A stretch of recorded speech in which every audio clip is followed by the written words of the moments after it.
Assalamualaikum warahmatullahi wabarakatuh. Saya Santika Miftahuyana. Di sini saya akan memberikan sedikit tips bagaimana caranya agar kita bisa selalu dekat kepada Allah Subhanahu wa taala. Sebelum kita ke materinya, mari kita ketahui dulu apa itu pengertian khusyuk. Khusyuk adalah upaya mengarahkan segenap pikiran dan hati kita hanya kepada Allah Subhanahu wa taala ketika beribadah. Sebagai manusia biasa, kita tentu kadang mengalami godaan di mana kita tidak beristiqomah, tidak bisa khusyuk dalam melakukan ibadah. Khusyuk bukan hanya saat sholat saja, tapi juga ketika melakukan ibadah wajib maupun sunnah seperti zikir, puasa sunnah, dan yang lain sebagainya.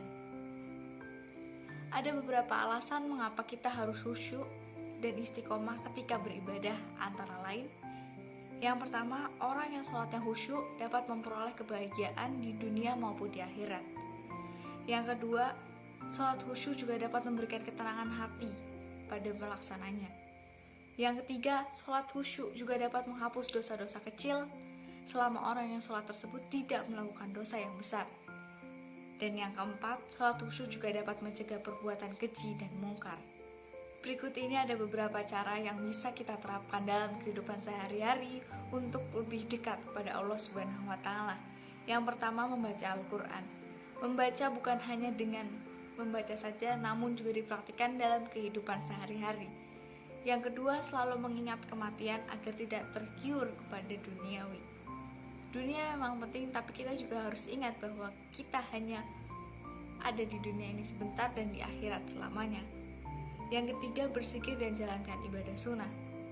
Cara mendekatkan diri pada Allah yang paling mudah adalah berzikir. Kita bisa berzikir di mana saja dan juga kapan saja dan akan mendapatkan pahala. Yang keempat, berdoa. Seperti yang sudah Allah tujukan kepada Nabi bahwa berdoalah kamu, niscaya akan kami kabulkan.